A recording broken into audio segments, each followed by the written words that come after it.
ابراہیم بہت مہربان رونے دھونے والے تھے، اور ابراہیم کا مطلب بھی ہے مہربان باپ، مہربان باپ۔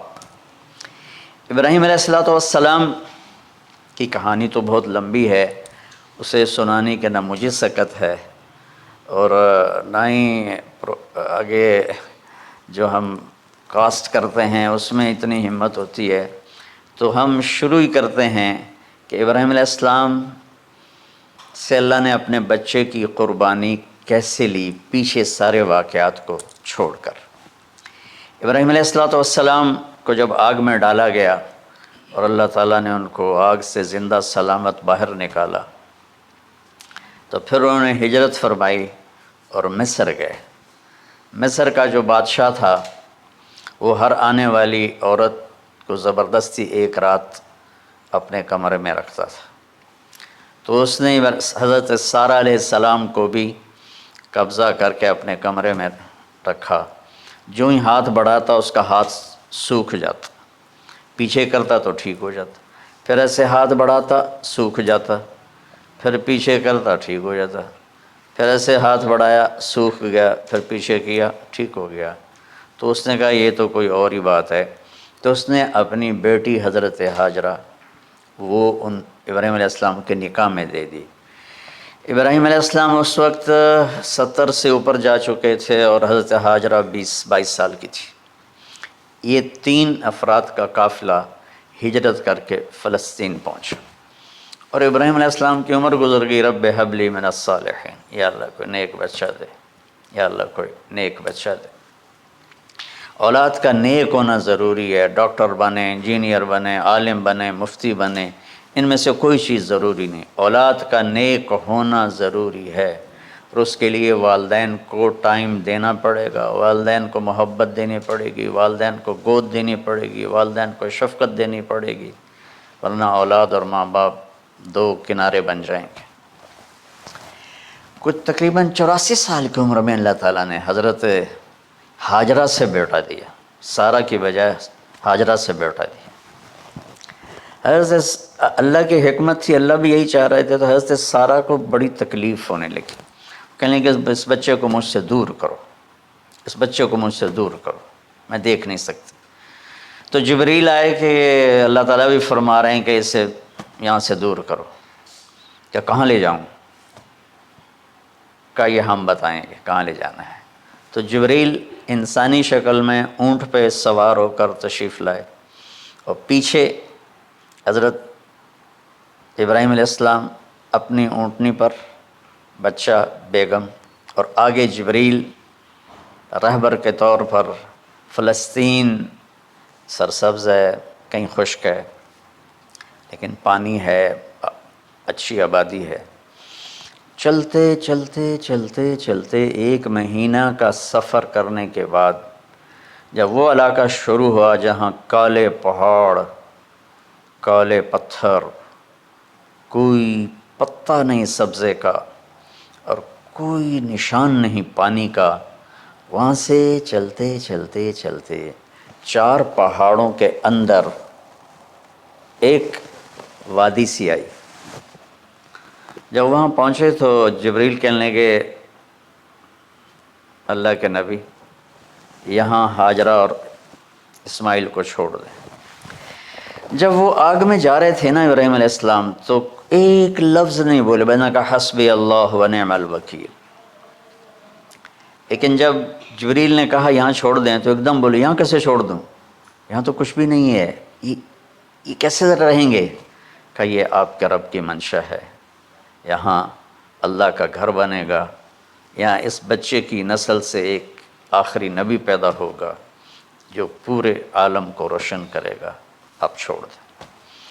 تو وہ وہاں 3 دن رہے، ان کے لیے ایک چھپر سا بنایا لکڑیاں کاٹ کے، یا 2 دن رہے یا 1 دن، یہ تو کوئی تحقیق کوئی نہیں ہے، لیکن ایک چھپر سا ان کو بنا کے دیا ایسے، یعنی اس ایک اوپر وہ لکڑیوں کی چھاؤں کر دی اور نیچے ایسے بانس سے گاڑ دیے اور چل پڑے۔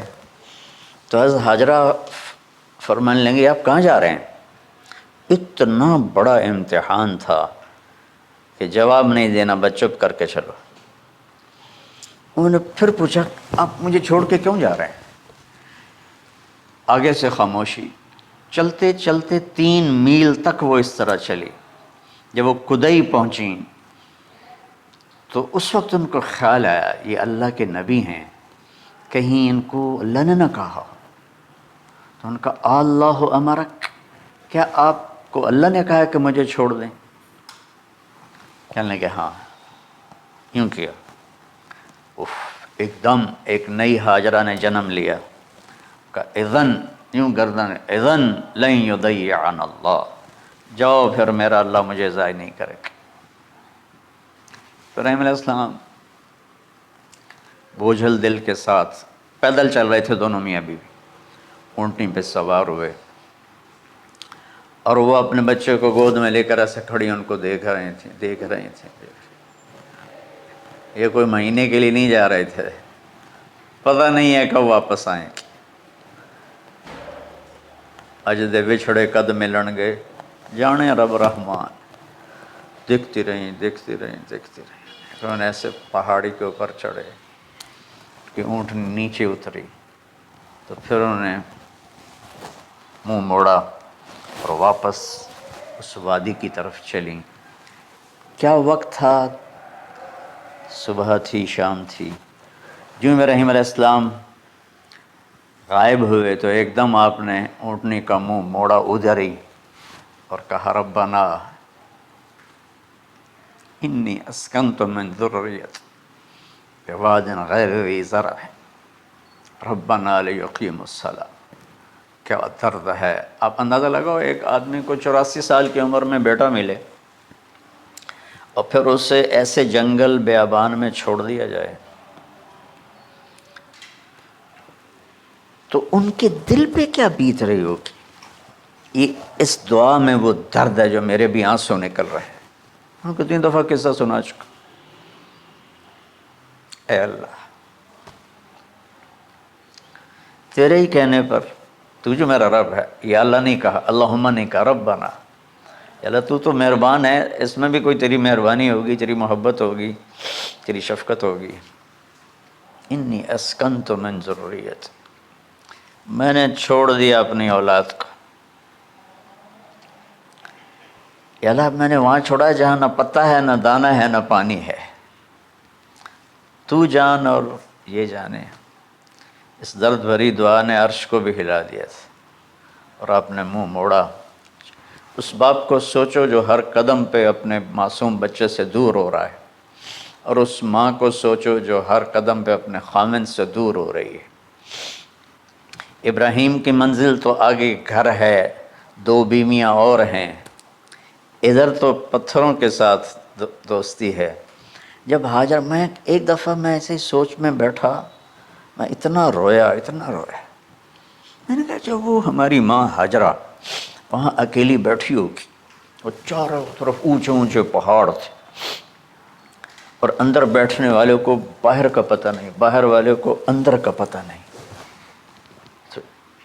شام ڈھلی ہوگی تو اندھیری رات نے کیا ظلم ڈھایا ہوگا، کالے پہاڑوں کا اندھیرا، اندھیری رات کا اندھیرا۔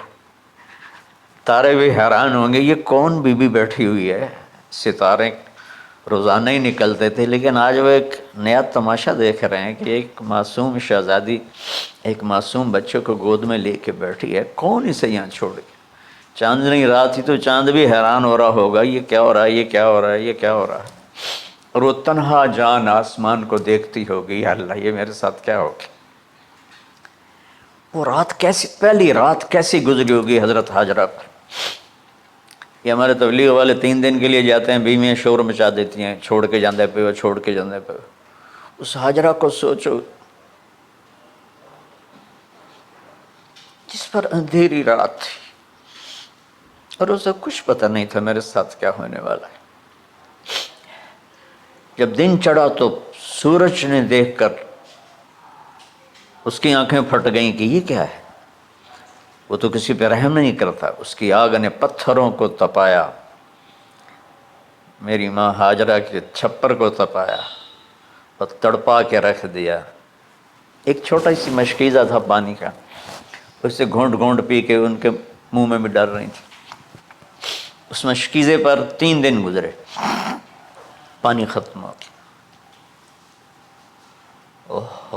ہم 92 کے حج میں پھنس گئے، مزدلفہ سے پہلے تو ہماری بس میں پانی کوئی نہیں تھا۔ جو اس وقت ہمارا حال ہو، ہمیں پتہ تھا 2-4 گھنٹے کے بعد پانی ہے، لیکن جو اس وقت بچے بھی تھے، چیخ و پکار تھی۔ ہاجرہ کی چیخیں کون سن رہا تھا؟ اور ادھر اسماعیل کی دھاڑ دھاڑ شروع ہو گئی، پیاس کی وجہ سے، بھوک کی وجہ سے۔ بے بس ماں دیکھ رہی ہے، میں کیا کروں؟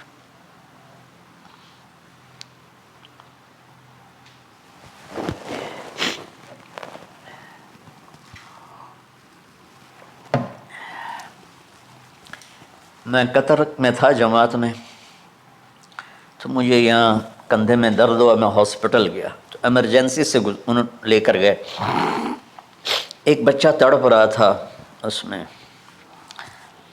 جو ہاسپٹل کا بیڈ ہوتا ہے، چھوٹا سا، اس کی ماں ٹیک لگا کر نا اس کو یوں دیکھ رہی تھی۔ مجھے نہیں پتا وہ کون ہے، مجھے نہیں پتا اس بچے کو کیا ہے، لیکن آپ یقین مانیں یہ جو میرے آنسو ہیں اس عورت کی وجہ سے، کہ جس خاموش ساز خاموش ہیں فریاد سے معمور ہیں ہم، نالہ اگر لب پہ آتا ہے تو مجبور ہیں ہم۔ جس طرح وہ ماں ساز خاموش تھی اور اس کے چہرے پر درد پکار رہا تھا، میں صرف ایسے گزرتے گزرتے اس کو دیکھا اور میں آج رو رہا ہوں 15 سال کا قصہ یاد کر کے۔ تو ہاجرہ کے چہرے کو کون پڑھنے والا تھا؟ کون سی ایمرجنسی وارڈ میں بیٹھی تھی؟ کون اس کے لیے کہہ رہا تھا میں پانی لاتا ہوں، کھانا لاتا ہوں؟ موت تھی دونوں ماں بیٹی کی۔ تو یہ بے قراری میں صفا مروہ کی دوڑ لگائی، انہیں پتا تھا کچھ نہیں ہے۔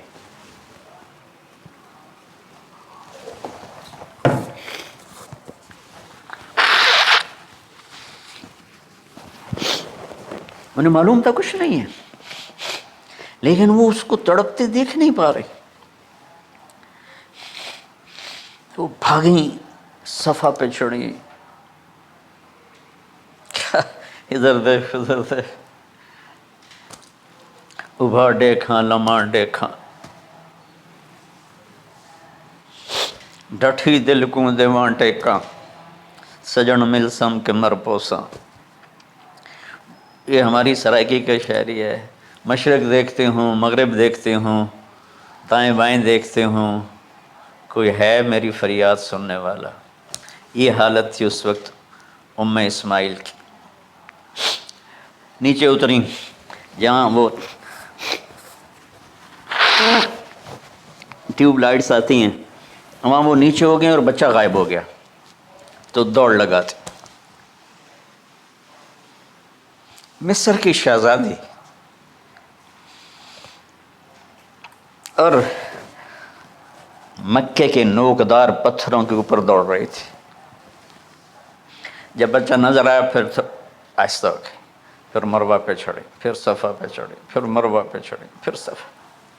مجھے لگتا ہے صفا مروہ بھی رو رہے ہوں گے اس وقت، اور مکے کے پہاڑ بھی رو رہے ہوں گے، سورج بھی اس وقت رو رہا ہوگا۔ آخر وہ مروہ پہ تھک کے گر گئیں۔ یہ نہیں کہ انہیں 7 چکر لگانے تھے، 7ویں چکر کے بعد ان کی ہمت جواب دے گئی، وہ گر گئیں اور ان کا جینا چاہا کہ میں بچے کو اپنے سامنے مرتا دیکھوں، اس لیے وہیں گر گئیں کہ میں اتنے مر جاؤں اتنے مر جاؤں۔ پھر ایسے حسرت بھری نظروں سے یوں دیکھا، مر گیا کہ نہیں؟ تو وہاں ایک آدمی کھڑا تھا، پھر مردہ جسم میں پھر جان آ گئی، پھر انہوں نے اپنے آپ کو اٹھایا اور دوڑ لگائی۔ پہنچی تو آدمی غائب تھا اور ایڑیوں سے پانی نکل رہا تھا۔ اتنے چکر کیوں لگوائے، پہلے ہی نکال دیتا۔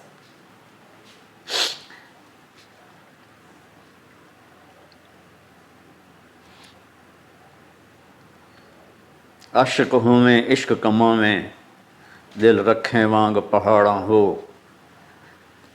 سہ صدیاں ہزار علامے کر جانے باغ بہاراں ہو منصور جے چک سولی دتے جڑے واقف کل اسراراں ہو سجدیں سر چائیں نہ باہو توڑے کافر کہیں ہزاراں ہو عاشق سوئی حقیقی جڑا قتل معشوق دے مننے سر نو جوڑے تے مکھ نہ موڑے بھامیں 100 تلواراں کھنے سچا عشق حسین علی دا باہو سر دتے تے راز نہ بن کوئی ابراہیم کا گلہ نہیں شکوہ نہیں. یہ 7 چکر اور تڑپ اور درد، اس کے بعد پانی کیوں نکالا؟ پہلے کیوں نہیں نکالا؟ کہ عشق کا راستہ یہ ہے. میرے گھر کے راستے میں کوئی کہکشاں نہیں ہے. راستہ عشق اشقا سے. اشقا کہتے ہیں آکاس بیل جو درخت کو چمڑ جاتی پیلی، تو وہ درخت اس کا ایسا عاشق ہوتا ہے سب کچھ اس کو کھلا کے خود خوش ہو کے جل کے بالن بن جاتا ہے. اس سے اشقا ہے کہ عشق ایسی چیز ہے. عشق تے آتش ڈوہیں برابر اتے عشق دا تاؤ تکھیڑا. آتش ساڑے کخت کا نیرا عشق ساڑے دل جیڑا. خواجہ غلام فرید صاحب کی شاعری سنا رہا ہوں کہ عشق میں بھی آگ ہے اور لکڑی میں بھی آگ ہے. لکڑی کی آگ خس و خاشاک کو جلاتی ہے اور عشق کی آگ دل کو جلا کے برباد کر دیتی ہے.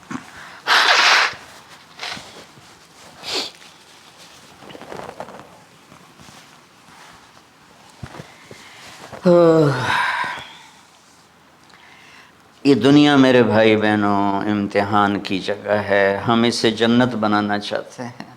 ہم یہاں اپنی مرضیاں پوری کرنا چاہتے ہیں.